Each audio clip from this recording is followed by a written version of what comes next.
जीवन हमें एक मौका देता है, इसलिए जब भी सही कॉलेज चुनने का समय आए तो सिर्फ मंगलायतन यूनिवर्सिटी आपके बेहतरीन भविष्य और सर्वांगीण विकास के लिए।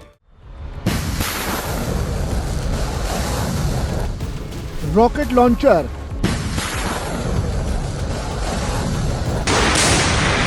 तोपें,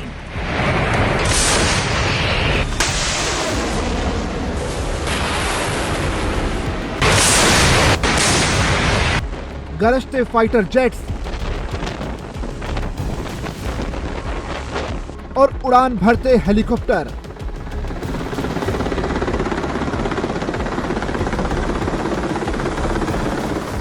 भारतीय सेना की ये ताकत देखकर दुश्मन का कलेजा भी बैठ गया होगा, जो ये बताने के लिए काफी है कि भारत की तरफ आंख उठाने वालों, संभल जाओ, तुम्हारी एक जरूरत तुम्हें खाक में मिला सकती है। अरुणाचल प्रदेश में भारतीय सेना ने एक बड़ा सैन्य अभ्यास किया। ये अभ्यास ऊंचे पहाड़ी इलाकों में किया गया, जिसे एक्स प्रचंड प्रहार का नाम दिया गया। इस युद्ध अभ्यास की सबसे खास बात यह है कि इसमें भारत की तीनों सेनाओं ने हिस्सा लिया।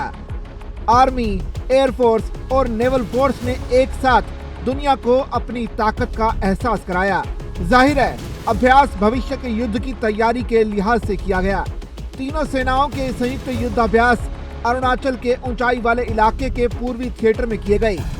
मकसद सिर्फ यही था कि भारतीय सेना देखना चाहती है कि वो जल, थल और वायु सेना मिलकर कैसे कोई भी युद्ध लड़ने में सक्षम है। इसे त्रिसेवा एकीकृत बहुक्षेत्रीय युद्ध अभ्यास इसलिए कहा गया क्योंकि इसमें तीनों भारतीय सेनाओं और अन्य बलों ने एक साथ काम किया।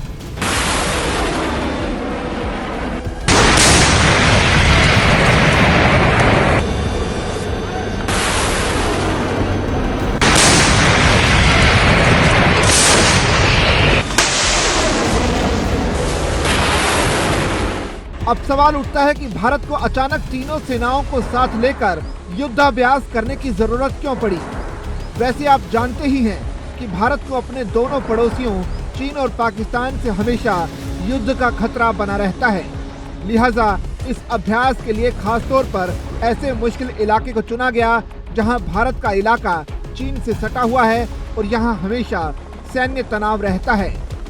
अरुणाचल प्रदेश का ये ऊंचा इलाका बेहद ठंडा भी है, जहां लड़ना मुश्किल होता है।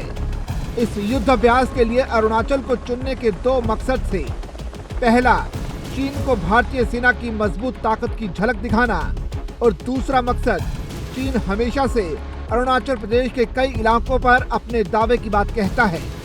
युद्धाभ्यास के जरिए भारत ये बताना चाहता है कि अरुणाचल भारत का अभिन्न हिस्सा है और अपने किसी राज्य में भारतीय सेनाएं कोई भी युद्धाभ्यास कभी भी कर सकती हैं।